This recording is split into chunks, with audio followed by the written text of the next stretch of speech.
Some gifts arrive wrapped in silk ribbons and soaked in blood. Rima smelled the danger before she saw it.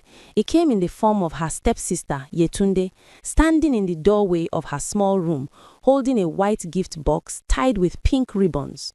The smile on Yetunde's face was the kind that didn't reach her eyes, the kind that had preceded every terrible thing that had happened to Rima in the 7 years since her father died. "What do you want?" Rima asked, setting down the blouse she was ironing. In 3 days, she would wear this blouse to the registry. In 3 days, she would marry Ebuka Nwosu, the hotel mogul who had seen her cleaning tables at his restaurant and decided her quiet strength was more beautiful than any woman he'd met in Lagos high society. "Is that how you greet your sister?" Yetunde stepped inside without invitation, her expensive perfume filling the tiny room like smoke. "I come bearing gifts and you are acting like I'm your enemy." "We both know what we are to each other," Rima said quietly. Yetunde's smile widened, sharp as broken glass. "Well, since you are getting married in 3 days to a billionaire, I thought we should bury the past. Mama Say and I, we want you to be happy." Rima's hands stilled on the iron. Mama Say, her stepmother, had spent 7 years making sure Rima understood she would never be happy, making her sleep in the boys' quarters while Yetunde took Rima's childhood bedroom, serving her rice with no stew while Yetunde ate fried chicken, forcing her to wash everyone's clothes by hand while hers went to the dry cleaner. And now they wanted her to be happy. "What's in the box?" Rima asked. "Open it and see." Yetunde thrust it toward her. Inside was a jar of cream, expensive looking, with gold lettering she couldn't read, foreign, the kind of thing that cost more than Rima made in a month selling her small provisions at the market. "It's a pre-wedding beauty treatment," Yetunde explained, watching her face too carefully. "You use it for 3 nights before your wedding. It's what all the society brides use. Makes your skin glow like the sun." Rima touched the jar carefully, as if it might burn her. This must have cost a fortune. 30,000 naira, Yetunde said proudly, "but you are worth it. You are about to become Mrs. Wosu. You need to look the part." 30,000 naira, the same amount Rima had begged Mama Sei for last year when she needed an operation for her infected tooth. The same amount Mama Sei had refused, saying if God wanted you to keep that tooth, he would provide the money. Rima lost the tooth. "Thank you," she said, because refusing would create problems she didn't have the strength to fight, not when she was this close to escaping. 3 more days and she would be free. "Use it tonight," Yetunde insisted, her eyes glittering strangely. "Tomorrow night and the night before the wedding. Promise me." "I promise." After Yetunde left, Rima sat on her mattress, thin and lumpy, springs poking through in places, and stared at the cream. Through the thin wooden walls, she could hear voices, Yetunde and Mama Sei, talking low and fast. Rima pressed her ear to the wall. Did she take it? Yes, she promised to use it tonight. Good. By tomorrow, her face will be ruined. That billionaire will take one look at her and run. Laughter, cold and victorious. And then, that was Mama Sei. To her, then I'll comfort him. Poor Ebuka, his bride disfigured just before the wedding. He'll need a shoulder to pry on, and I'll be there, beautiful and whole and ready. Rima's blood turned to ice in her veins. The cream was poison. They wanted to destroy her face so Ebuka would marry Yetunde instead. Her hands shook as she picked up the jar, turning it over, looking at the innocent white cream inside. How much hatred did it take to do something like this? How much jealousy could live in a human heart before it rotted everything around it? She thought about using the cream anyway, about letting it burn her face, letting Ebuka see her ruined, testing whether his love was real or just surface deep like everyone else's. But no, she hadn't survived 7 years in this house by being foolish. She'd survived by being smart, by staying quiet and watching, by learning her enemies better than they knew themselves. Rima wrapped the cream carefully in a plastic bag and hid it under her mattress. Then she lay down in the darkness and began to plan. If they wanted to destroy her, she would let them think they had succeeded. She would disappear, hide, watch them celebrate their victory, and then, when they were drunk on their own cruelty, she would strike back. Not with poison, not with violence, with truth, the kind of truth that burns brighter and hotter than any acid ever could. The best weapon against your enemies is letting them think they've already won.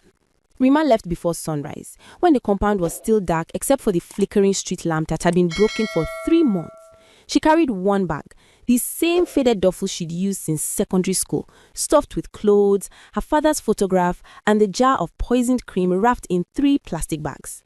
She walked quickly through the empty streets of Mushin, past the closed shops and sleeping beggars, heading toward Yaba, where her friend Adaku lived. Adaku, the only person from her old life she still trusted, the only person who'd stood by her when Mama said he moved in and began erasing Rima from her own home. The early morning air was cool against her skin, carrying the smell of rain that hadn't fallen yet. Rima's phone buzzed in her pocket. A text from Ebuka. "Good morning, my wife. 2 more days. I can't wait to spend forever with you." Her throat tightened. Forever. Such a beautiful word. Such a terrifying promise. She wanted to text him back, explain everything, beg him to trust her. But what could she say? That her family was trying to disfigure her? That she was running away 2 days before their wedding?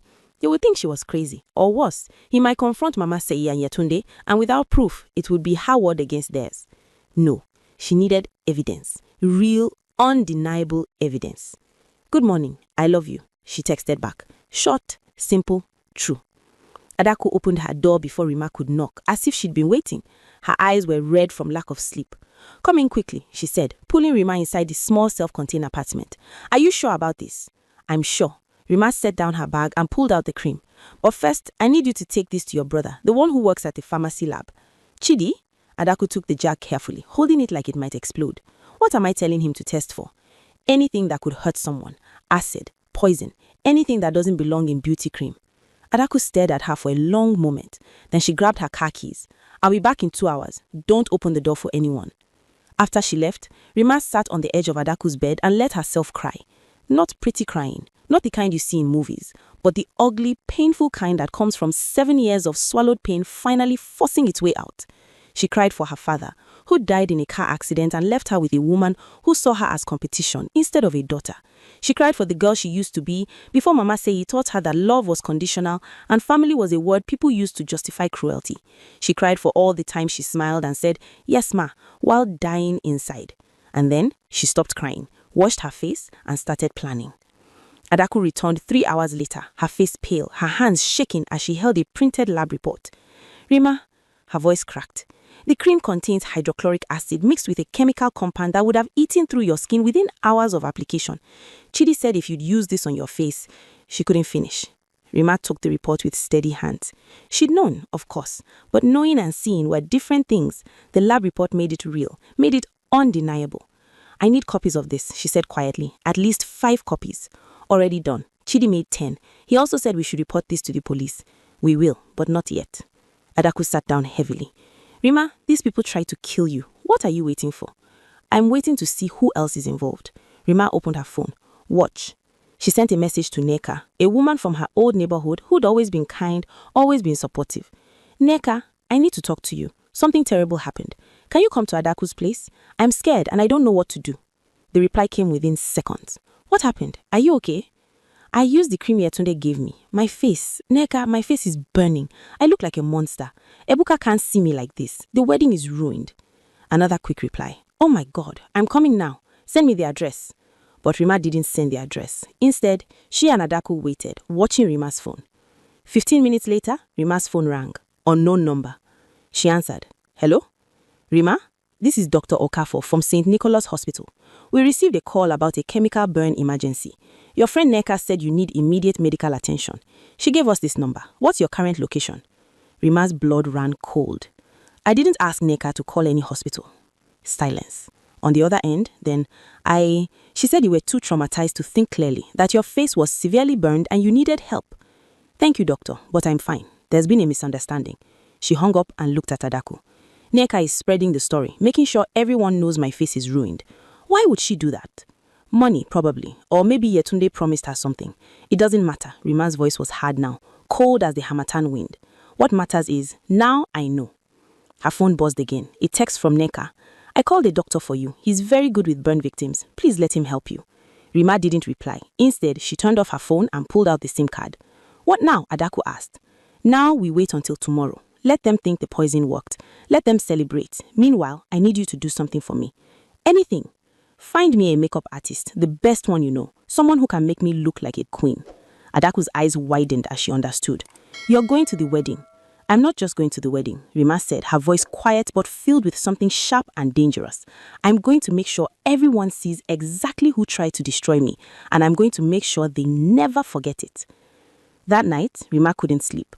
She lay on Adaku's couch, staring at the ceiling, listening to the sounds of Lagos outside, generators humming, people arguing, music playing somewhere in the distance. Her phone buzzed. Ebuka. He'd been trying to reach her all day. Rima, where are you? I went to your house. Your stepmother said you disappeared. She seemed happy about it. Please tell me you're okay. Please tell me you're not having second thoughts about us. Her heart cracked. She could picture him, tall, handsome, powerful, standing outside Mama Sei's date, confused and hurt, while Mama Sei smiled and lied and pretended to care. She wanted to call him, to hear his voice, to tell him everything. But tomorrow was the wedding. One more day and she could tell him the truth face to face. One more day and this nightmare would be over. I'm okay, she texted back. I promise I will explain everything tomorrow. Trust me. Please, trust me. His reply took a long time to come. I trust you with my whole heart. I'll see you tomorrow, my wife. Rima closed her eyes and tried to imagine tomorrow. The wedding venue, the guests, Mama Sei and Yetunde sitting in the front row, dressed in their best, waiting for Rima not to show up, waiting to play the concerned family, to comfort poor abandoned Ebuka. She imagined walking in, her face perfect and glowing, their shock and horror when they realized their poison had failed. She imagined the truth spilling out like water from a broken dam, drowning them in their own cruelty. And for the first time in 7 years, Rima smiled. Not a small smile, not a polite smile, but the kind of smile that comes before a storm. Revenge doesn't always roar. Sometimes it walks into a room wearing a wedding dress and carrying receipts. The morning of her wedding, Rema woke to the sound of rain drumming against Adaku's window. Heavy, relentless Lagos rain that turned the streets into rivers and the sky into a grey blanket. Bad omen, Adaku said, bringing her tea. Rain on your wedding day. No, Rema took a cup, breathing in the steam. Rain washes things clean. Today, everything gets washed clean. The makeup artist arrived at 8, a tall woman named Zainab, who took one look at Rema's face and whistled low. Your skin is perfect. What do you use? Prayers and palmolive soap, Rema said, and they both laughed. But as Zainab walked, painting, blending, transforming, Rema's mind was elsewhere. She was running through the plan, checking every detail, making sure nothing could go wrong. The wedding was set for noon at the Golden Tulip Event Center in Victoria Island. Ebuka had invited 300 people, business associates, family, friends, everyone who mattered in Lagos society. Mama Sei and Yetunde would be there, front and center, waiting for a wedding that they thought would never happen. Rama called the event planner that morning, confirming everything was ready. The woman sounded surprised to hear from her.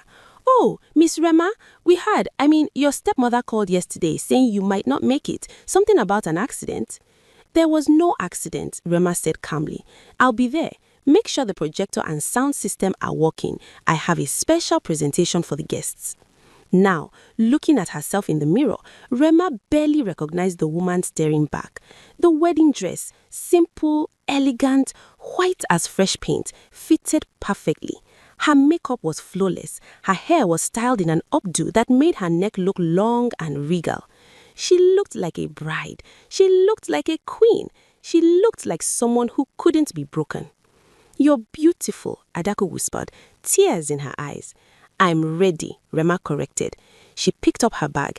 Inside it, 10 copies of the lab report, a flash drive containing evidence she'd gathered, and her father's photograph. She touched his face through the plastic, wishing he could see this moment. Daddy, watch what I do to the people who tried to destroy your daughter. The rain had stopped by the time they arrived at the venue, leaving the air clean and sharp. The event center was magnificent. White flowers everywhere, golden ribbons, crystal chandeliers catching the afternoon light and throwing rainbows across the walls. Rama sat in the bridal suite, listening to the sounds of guests arriving. Laughter, music, the clink of glasses. People who had no idea what kind of wedding this would be. Adaku peeked through the door. They're here, Mama Sei and Yetunde, front row, left side. And Rema, she paused. Yetunde is wearing a cream dress, not white but close, like she's a backup bride. Rema's hands curled into fists. Of course, Yetunde had come prepared to step in when Rema didn't show up, to comfort Ebuka, to offer herself as a replacement for the bride whose face had been ruined. "Is Neka here?" Rema asked. "Third row. She keeps looking around, whispering to people, spreading rumors probably." "Good, let her talk. Soon everyone will know the truth." At 11:45, the event planner knocked on the door. "Miss Rema, it's time. Are you ready?" Rema stood up, smoothed down her dress, and looked at herself one last time in the mirror. The woman looking back wasn't the girl who used to scrub floors while her stepsister watched TV, wasn't the girl who ate bones while others ate meat, wasn't the girl who learned to make herself small to avoid trouble. This woman took up space. This woman demanded to be seen. "I'm ready," she said. The music changed as Rema appeared at the entrance. All 300 guests turned to look. The gasps were audible, rolling through the room like thunder. Because Rema's face wasn't ruined, wasn't scarred, wasn't burned. It was perfect. She walked slowly down the aisle, her eyes fixed on Ebuka standing at the altar. His face showed pure relief and joy. He hadn't believed the rumors, but she could see he was worried. Behind him, his best man was grinning. But Rema's attention was drawn to the left side, front row, where Mama Seyi sat frozen like a statue, her mouth open in shock. Beside her, Yetunde had gone pale, her carefully made-up face crumbling as she realized the poison had failed. Rema reached the altar and took Ebuka's hand. He was trembling. "You came. I knew you would come," he whispered. "I need to do something first. Trust me," she whispered back. Before he could respond, Rema turned to face the guests. The pastor, confused, stepped back. "Ladies and gentlemen," Rema's voice rang out clear and strong. "Thank you for coming to witness what should be the happiest day of my life. But before we continue, there's something you all need to know, a truth that's been hidden for too long." The room went silent. Even the musicians stopped playing. 3 days ago, I received a gift from my stepmother and stepsister.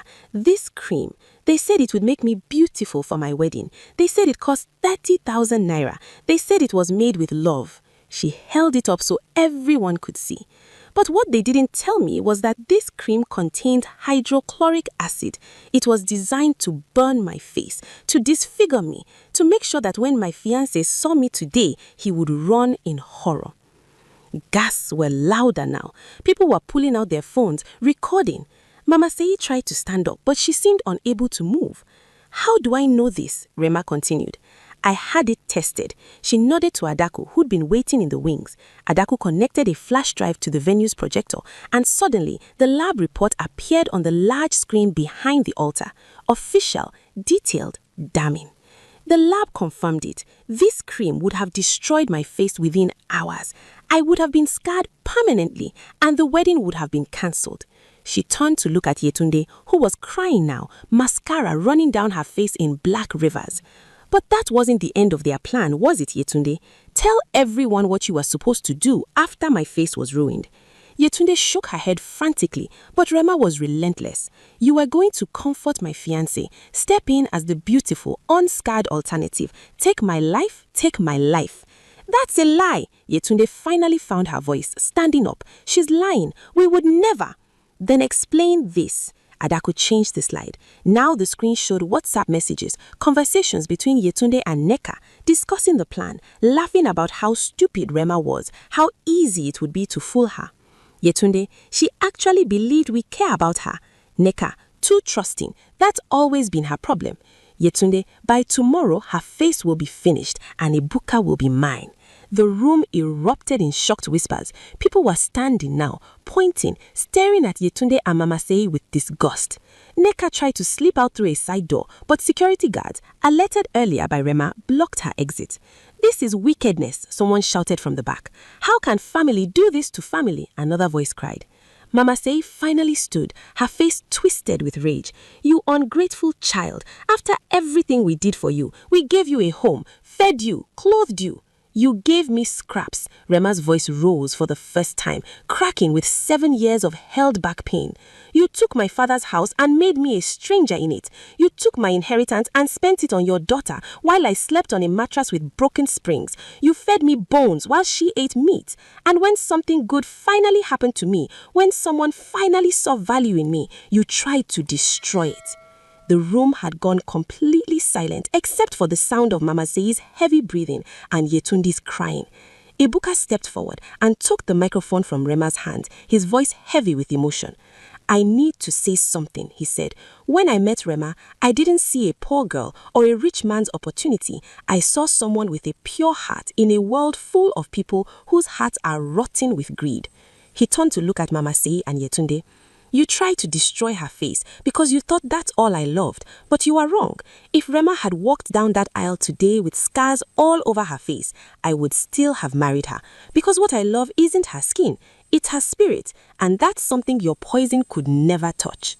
The applause started small, then grew like a wave filling the entire hall. Rema felt tears running down her face, but she didn't wipe them away. These were clean tears, healing tears. Can we get married now? She asked Ebuka, smiling through her tears. I thought you would never ask, he laughed, a sound full of relief and joy and promise. Want to know what happens next? How Rema built her new life? Subscribe and turn on notifications. This story isn't over yet. The hardest part of winning isn't the battle. It's learning to live in the peace that comes after. The ceremony was beautiful in a way Rema hadn't expected. After the police took Mama Sei and Yetunde away, after the shock settled and the whispers died down, something remarkable happened. The guests stayed. All 300 of them. They didn't live in discomfort or gossip their way to the exit. They stayed and witnessed Rema and Ebuka say I do. They stayed and clapped when the pastor pronounced them husband and wife. They stayed and cheered when Ebuka kissed his bride like she was the most precious thing in the world. But more than that, they celebrated her.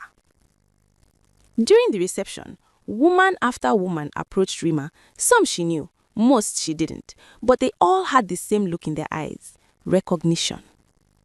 Thank you for speaking up, one elderly woman said, gripping Rema's hands with surprising strength. My own stepdaughter tried to poison me 20 years ago. Nobody believed me. But you made them see the truth. A younger woman, maybe 19, pulled Rema aside during the dancing. I'm living with my stepmother now. She treats me like death. But watching you today, you gave me hope that it doesn't have to be forever. It doesn't, Rema told her, pressing a business card into her hand, Adaku's number. Tell her this woman if you ever need help. Tell her I sent you. You don't have to suffer in silence.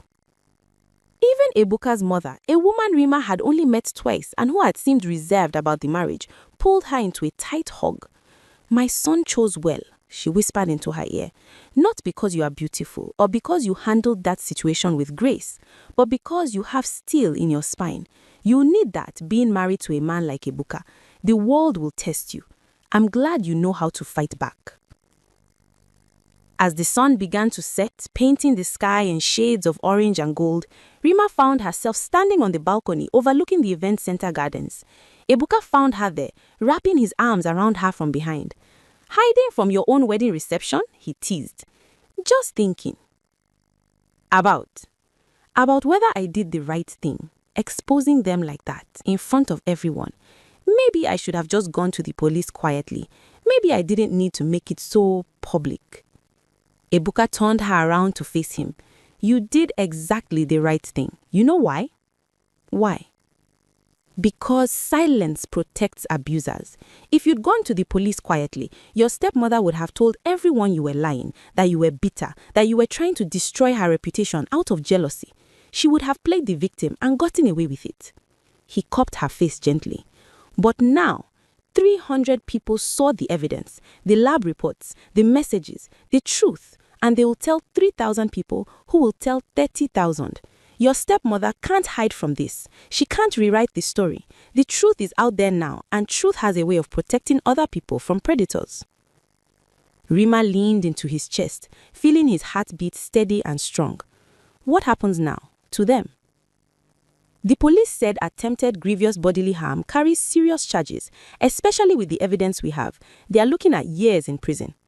And Nneka? She's trying to cut a deal, testifying against them in exchange for a lighter sentence. Ebuka paused. Are you okay with that? Rima thought about Nneka, the woman who helped braid her hair when she couldn't afford a salon, the woman who smiled in her face while plotting her destruction. I don't want revenge, Rima said slowly. I just want them to understand that actions have consequences, that you can't hurt people and walk away clean. They'll understand now, Ebuka assured her. 3 weeks later, Rima sat in a courtroom wearing a simple blue dress, her hand in Ebuka's, watching as the judge read out the sentences. Mama Say, 5 years imprisonment for attempted grievous bodily harm. Yetunde, 3 years, imprisonment for conspiracy and attempted grievous bodily harm. Nneka, 2 years suspended sentence and community service for conspiracy. When it was done, when the judge's gavel fell with finality, Rima felt nothing, no joy, just a quiet sense of closure. She expected to feel victorious, to feel like she had won some great battle, but all she felt was tired and ready to move forward. As they left the courthouse, reporters swarmed them. The story had gone viral. Mrs. Nwosu, how do you feel about the verdict? Mrs. Nwosu, do you forgive your stepmother? Mrs. Nwosu, what message do you have for other young women facing abuse? Ebuka's security team tried to push them through, but Rima stopped. She turned to face the cameras, the microphones, the hungry eyes of people wanting a soundbite. I want to say something, and the crowd quieted. To every young woman watching this, every girl feeling trapped, every person who thinks they have to accept cruelty because it's coming from family, you don't. You deserve better. You deserve safety. You deserve love that doesn't come with conditions or poison. Her voice grew stronger. Don't stay silent to keep the peace. Don't make yourself small to avoid conflict. Don't swallow abuse to maintain family harmony, because the only person you are hurting is yourself. But what about forgiveness? A reporter called out. Don't you think forgiveness is important? Rima considered this. Forgiveness isn't the same as forgetting. Forgiveness isn't letting people hurt you again. Real forgiveness means you release the anger so it doesn't poison you, but you still protect yourself from the people who try to poison you. I forgive my stepmother, but I'll never let her near me again. That's not hate, that's wisdom. The cameras flashed, the reporters scribbled, and Rima knew her words would spread, would reach girls sitting in rooms like the one she used to occupy, girls who needed to hear that escape was possible.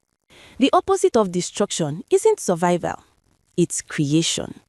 6 months after the wedding, Rema stood in front of a building in Ikeja, looking up at the sign being installed above the door. Rema's Haven, shelter and skills training for young women. It had been Ebuka's idea initially. You have a platform now, he'd said one morning over breakfast. Thousands of women see you as a symbol of surviving family abuse. What if you gave them more than just inspiration? What if you gave them practical help? And so, Rema's Haven was born. Part shelter, part vocational training center, part support group. A place where young women escaping abusive family situations could learn skills: catering, fashion design, computer programming, small business management, while also receiving counseling and legal support. The funding came from Ebuka's company and from donations that poured in after Rema's story went viral. But the heart of the place, the counselors, the trainers, the whole atmosphere, that was all Rema. First day nerves, Adaku asked, coming to stand beside her. Adaku now served as the Haven's administrator, having quit her banking job to join Rema full-time. Terrified, Rema admitted. What if I can't help them? What if this isn't enough? It's more than enough, a voice said behind her. Rema turned to find a young woman, maybe 20 years old, standing there with a small bag. Her clothes were worn but clean. Her eyes were frightened but hopeful. My name is Chioma, the girl said. I saw your story on Facebook. My stepfather, She couldn't finish, but she didn't need to. Rema took her hands. You're safe now. Come inside. Let me show you your room. As she led Chioma through the doors, past the dining hall where meals would be served, past the training rooms where skills would be taught, past the counseling offices where healing would happen, Rema felt something shift in her chest. This was why she had survived, not just for herself, but for girls like Chioma, for every person who needed to know that their story didn't have to end with their abuser winning. That evening, Rema and Ebuka sat on the balcony of their home in Lekki, watching the sun set over Lagos. The city sprawled before them, chaotic, beautiful, full of millions of stories like Rema's. "You know what I realized today?" Rema said, leaning her head on Ebuka's shoulder. "What?" "That revenge isn't about destroying the people who hurt you. Real revenge is building something so beautiful, so meaningful, that their hatred can't touch it." She thought about Mama Seyi in prison, probably still bitter, still blaming Rema for her circumstances. She thought about Yetunde, learning that beauty without character was worthless. She thought about all the years she'd spent being small, being quiet, being invisible. "I used to think my stepmother took everything from me, my home, my inheritance, my peace. But she couldn't take the one thing that mattered, my ability to choose who I wanted to become." Ebuka kissed her forehead. "And who did you choose to become?" Rema smiled. "Someone who turns poison into purples. Someone who uses her pain to prevent others' pain. Someone who knows that surviving isn't enough. You have to transform what tried to kill you into something that brings life." Her phone buzzed. A message from Chioma, the girl from earlier. "Thank you for giving me a safe place. I haven't felt safe in 3 years. Tonight, I'm going to sleep without fear. That's because of you." Rema showed the message to Ebuka, and they sat in comfortable silence, watching the sun disappear below the horizon. The girl who used to eat bones while others ate meat was gone. The woman who sat here now ran a shelter, helped the helpless, spoke truth to power, and refused to let anyone make her small ever again. Mama Seyi had tried to destroy her with poison, but Rema had turned that poison into medicine for others.